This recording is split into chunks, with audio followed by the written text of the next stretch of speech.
Hi, I'm Tom Scioli, author of space opera Xanadax Across the Unknown Dimensions of the Galaxy from Image Comics. I'm also the author of The Twilight Zone, issue 2 from IDW, in stores now. So please check that out. It's hot off the presses. I'm also the author of Godzilla's Monsterpiece Theater from IDW.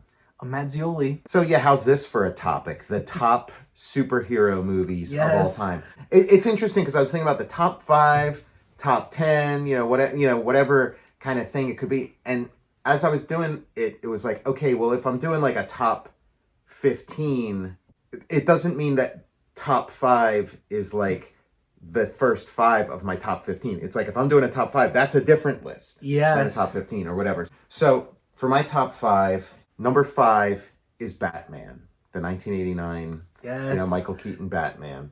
It's got its flaws. It's not perfect, but it's I couldn't make a top 5 and not have that in there. Like it just, there's so much great about, there's so much to enjoy. And also when I was putting together this list, a big part of it is like, these are all movies I've watched over the years, watched again and again. And just when I was doing this list, I kind of did this test where I was like, okay, what would I want to watch now? Like if I had it like, okay, we're going to watch this, how's that make me feel? And some of them I was kind of like, oh, I don't want to watch it. Some of them were like, oh, what a slot. Like, yeah, I really enjoyed that the first time I saw it, maybe the first couple of times I saw it, but if it was like, oh yeah, let's put on Batman, I'd be like, yeah, that's great. Let's do that. So that's my number 5. And then my number 4, it's a little strange, but Dark Knight. Dark Knight is like to have two Batmans together. And that one is like, I mean, it's just so great. I put it a little higher.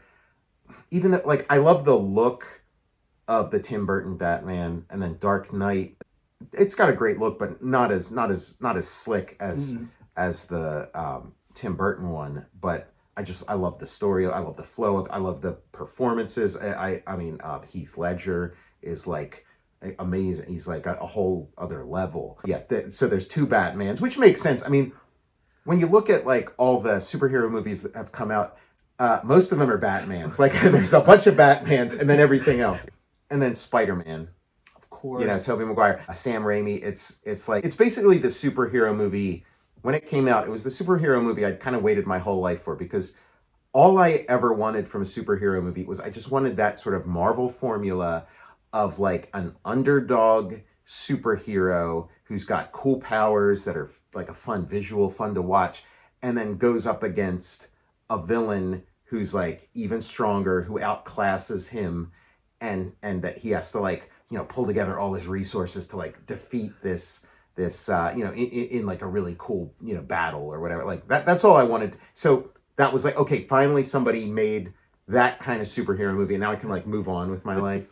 So that's number 3. Number 2 Wow. is Albert Pune's Captain America. Yes. It's we were talking when we did our episode about it, we were talking about like it might be my favorite superhero movie of all time, but I needed some time to think about it. And I thought about it. And so as of now, maybe it'll change. Maybe it'll move up to the number 1 spot. But for now, it's number 2. Like, which again, think about what kind of comeback story that is. Think about where like I don't think the released version of that Captain America movie would be in my top 100 superhero movies.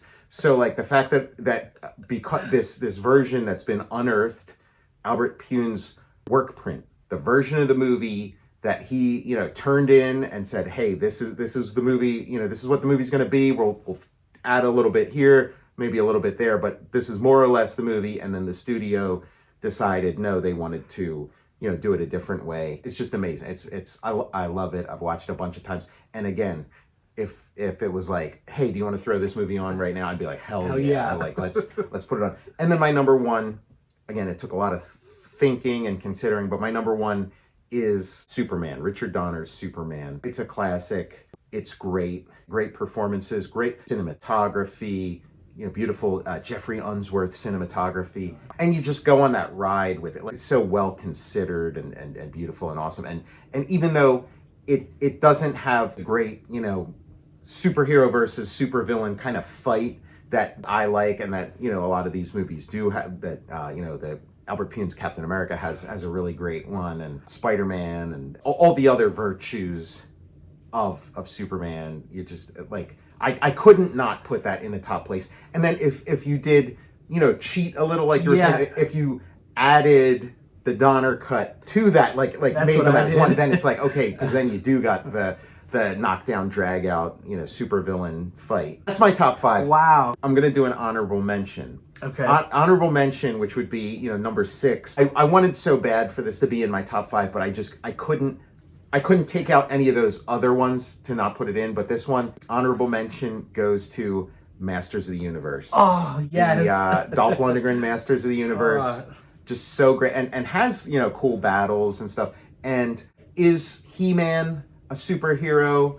I'd say he counts. But then, even more so, what puts it over the top is all the sort of discussion and rumors about it being kind of like a quasi Jack Kirby's Fourth World, like New Gods movie. So when you add that to it, then it's like it's fully like a superhero comics movie. It is, it's very, very Kirby-esque, very New Gods. This War of the Gods comes to Earth by way of Boom Tube, and there's a million little things you could point to connect it to the New Gods. So let's hear your top 5, and I'm going to tell you if you're right or wrong. Because again, there are other lists that somebody could come up with that I'd be like, oh yeah, I respect that, or I agree with it. Here's what I'm going to put. I'm going to put it number 1.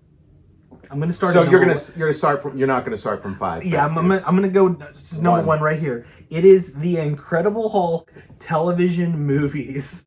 Okay. Matt, wrong. Incorrect. It's the number 1. You gave me incorrect. That's the number 1. It's interesting you say that one, because again, it's all opinion. Who am I to say that you're wrong?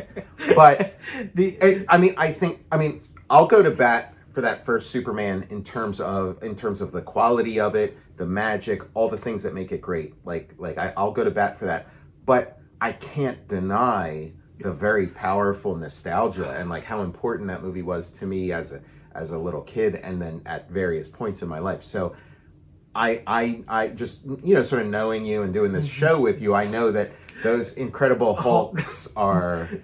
if somebody's like, you have to have one piece of media survive, it might be all 3 Incredible Hulk television movies. So it's those like later ones. You're not talking about like the pilot of the Incredible Hulk. I mean, I would... Later one. I would lump all Lou Ferrigno as Hulk media as one thing. But if I can't, I'm going to go with... There was the... it's like the Incredible Hulk Returns. That has like Thor and Daredevil, the Trial of the Incredible Hulk, and then the Death of the Incredible Hulk. No, those. I mean, it is like cold water in the face hearing those at first, but as I think about it, like I do get it, because first of all, you have like one of the elements. I don't think any of the ones I named have this element, but like something that does kind of bump something up and give something kind of points is. Man, like a superhero movie where there's crossovers, and because it's such an intrinsic part of superhero comics of like, Thor and Daredevil and stuff showing up in a Hulk issue. So the fact that here's a movie where that happens, and way before all the others, so that's kind of cool. And then just Bill Bixby is just so great. He's in great. That role. He's amazing in that role, and we, like, who doesn't have like a huge smile on their face when Lou Ferrigno jumps in slow motion, wearing the green slippers. Oh, the green slippers and his purple sweatpants. Yeah. Like I was working on a costume to watch The Incredible Hulk. I tried to paint myself green, Tom. Yeah. And I know we got television money involved in this, but the vibe of these movies is like the precursor to like what we're kind of liking about the Pune Captain America, and that's the other thing. It's like it's pre CGI. So when I was putting my list together, that I'm so losing. I may have fully lost my taste for CGI, and so that was kind of like I'm looking at 2 movies where one has CGI and one doesn't, and it's like, oh, how do I justify this CGI? Like it does maybe not so much in my top 5, but when we start talking about my top 10 or top 15 or whatever, it is kind of like the CGI kind of bumps you down. So it's It's pre-CGI. It's budget, like trying to work around a TV budget. Number 2, I'm gonna go Batman and Batman Returns. The Burton Batmans. The Burton Batmans. My heart is warmed. That era when I with like Batmania. It's just a great feeling. Like it takes me back to that time. Like I was buying like random Batman comics, the action figures. Yeah. Just a good feeling. I was like all in on Batman, and even as an adult, I overlook the flaws and like the weird stuff from the Batman movie. I think anybody who's a fan of superhero movies, there's going to be flaws that you got to overlook. Like I don't think there's like a flawless one. But again, when you really love, like the flaws are invisible. Like people have pointed out flaws in Richard Donner's Superman movie, but I just like I hear what they're saying and I understand, but I don't feel it. Like it's like what are you talking? Like so what? What are you talking about? But yeah, the Batman's and like Batman on its own is one thing, but if you sort of merge it with Batman Returns, then that's a very strong. Yeah, that's isn't that a great? Batman Returns didn't make my list. I do love it. The movie does work. Like it does work as a movie. It works as a whole.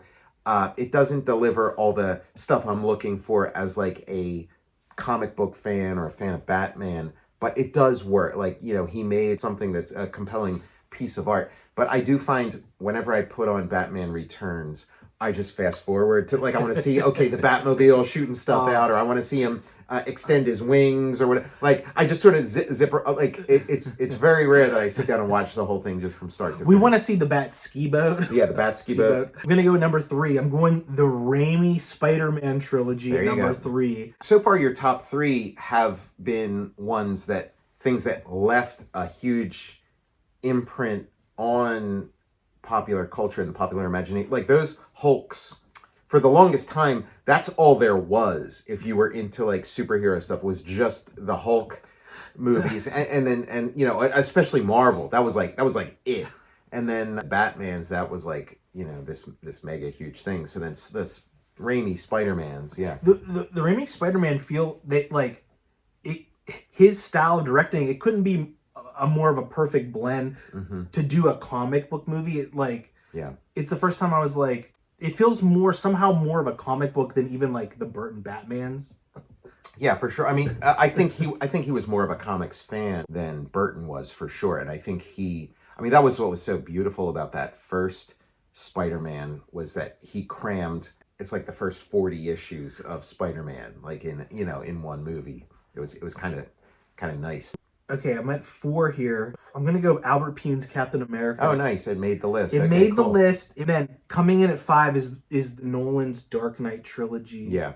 Yeah, you know, when we talk about like the Nolan Dark Knight trilogy and the Raimi Spider-Man, like I enjoyed the whole Raimi Spider-Man, and I know there's a lot of people who, you know, hate part 3. I like part 3 a lot. Too. But the first of the Raimi Spider-Mans is the one that is like really speaks to me. Like I like the other 2 well enough, but that one to me is like, okay, this is great.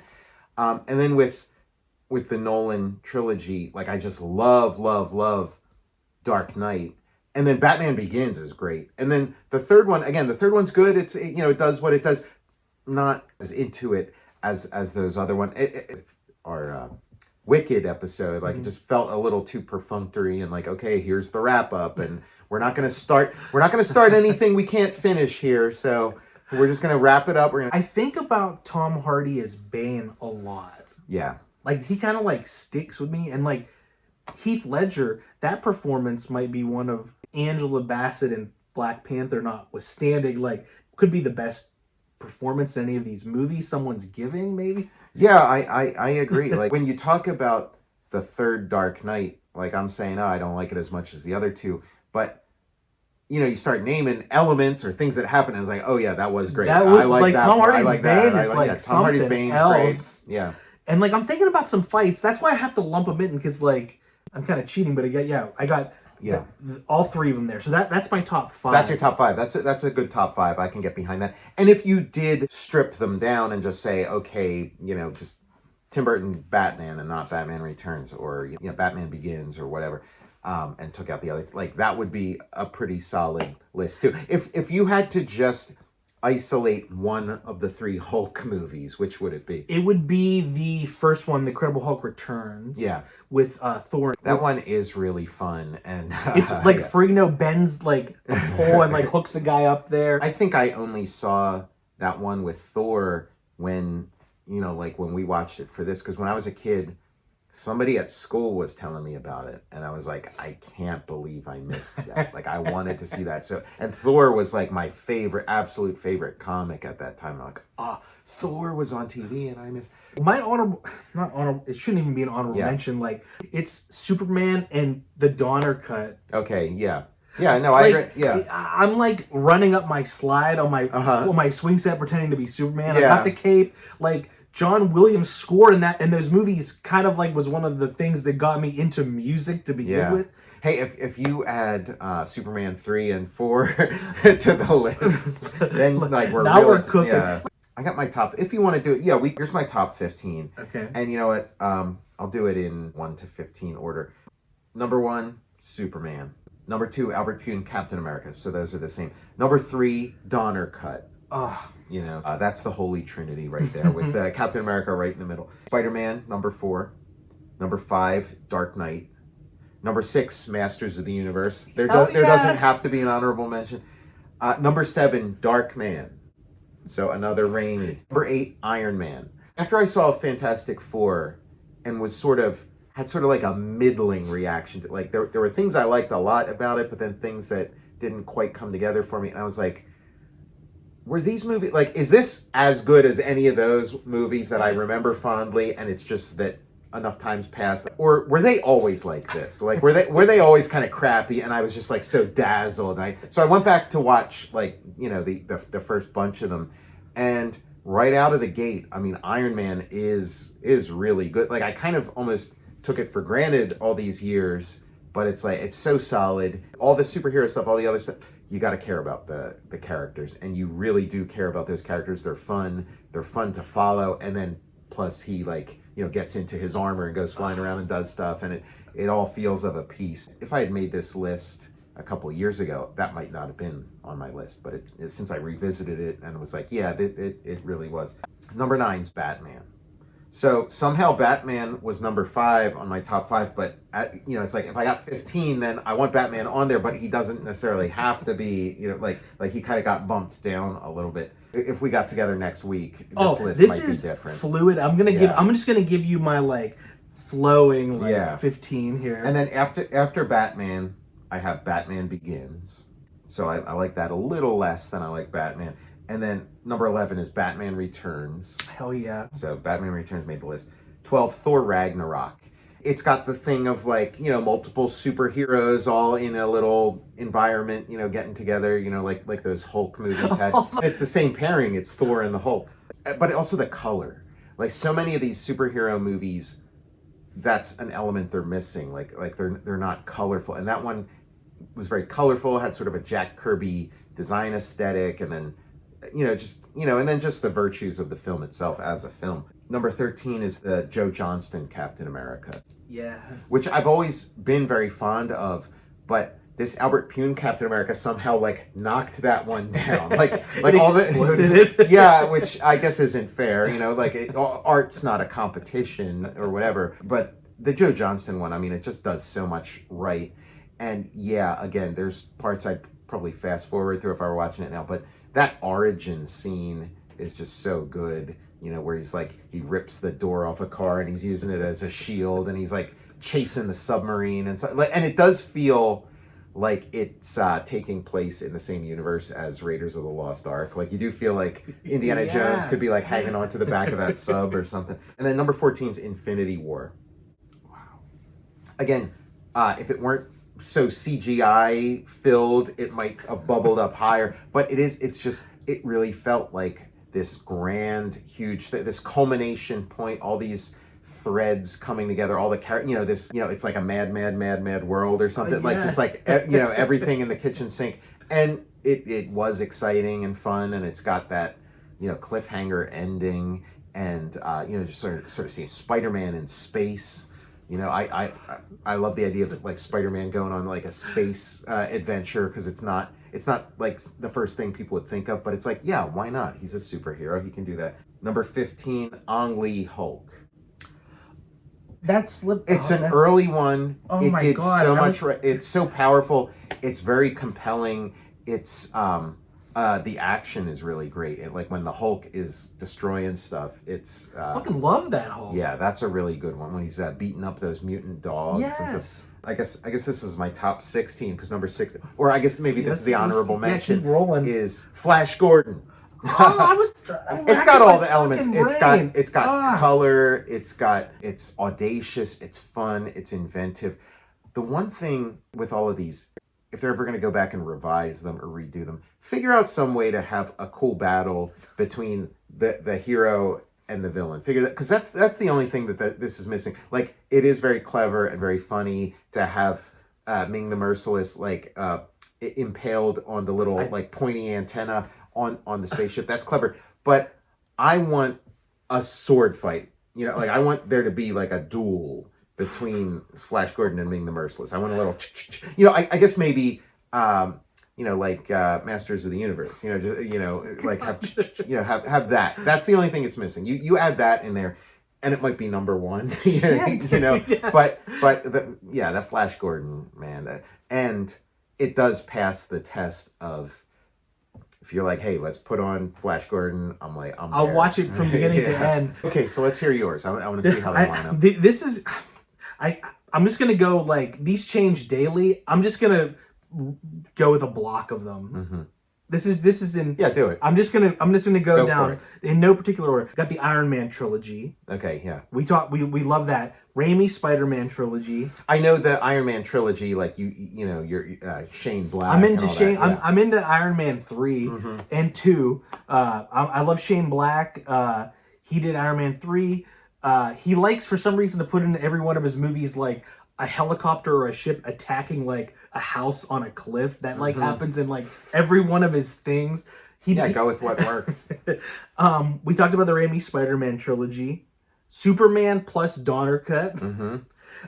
The Dolph Punisher is in there. Oh, interesting. Yeah, I don't know if our episode has run yet as when people will be seeing this video. I'm not sure which one's going to come out first. But yeah, we did a Dolph Punisher episode. It was my first time seeing it. For that episode. It holds a little bit of nostalgia for me because like it's a video store legend. Yeah, that helps. In my house, the Albert Pune Captain America. I think about that a ton. The action's incredible. I think about Red Skull doing his jumping Van Damme-esque spin kick. What if they brought Van Damme in for that? Because the camera's pulled away pretty far, so it could be anybody doing that move. He's like, I'm going to be playing our character Red Skull. I don't read the comics. Yeah.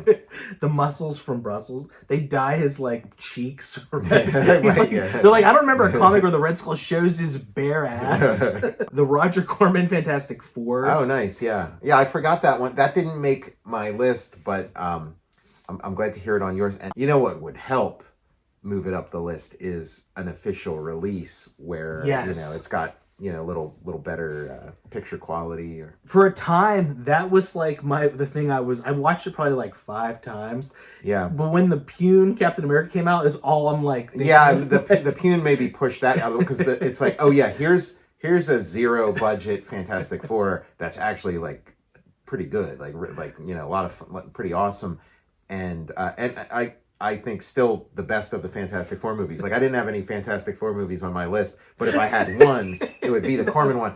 But then the Pune is like, okay, here's something with maybe not a budget of 0, but pretty darn close. Yeah. But doing something that's like, oh, forget about it. This is like the best thing I've ever seen. Also, one of the best magic tricks I've seen in a long time from previously watching that and then watching the Pune cut. It's like something else.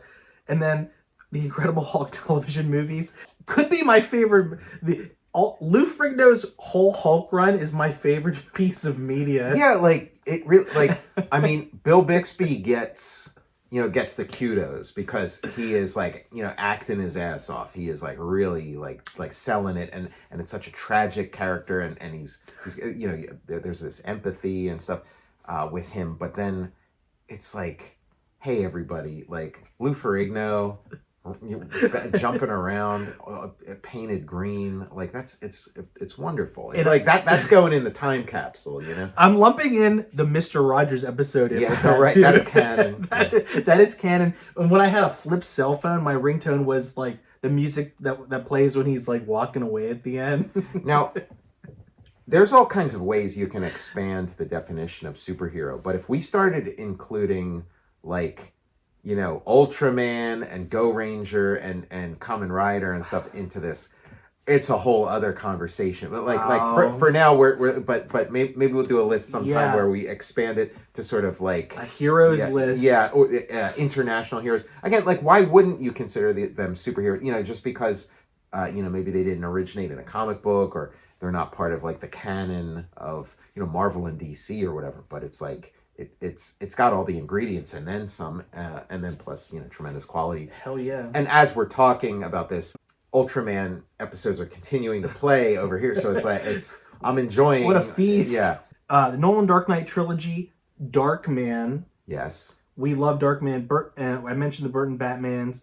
I'm like I'm a sick fuck, Tom. Mm-hmm. I'm including the 2002 Daredevil movie in there. Interesting. I need to revisit that because when that came out, I was very hard on it, and the Elektra movie. It's time to revisit. Yeah, we should do an episode. We're gonna get a lot of mail about your inclusion of the Daredevil movie. Like I think people get the Hulk thing. I think the audience is like, yeah, okay, we get it, but that Daredevil thing, I don't think you're gonna have very many friends on that point.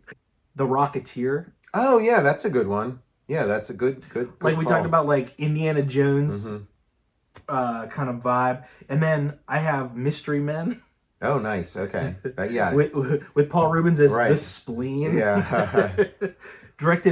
Possibly directed by Tim Burton, aka Kinka Usher. Like, did he direct? I think Tom Waits in like his book or something.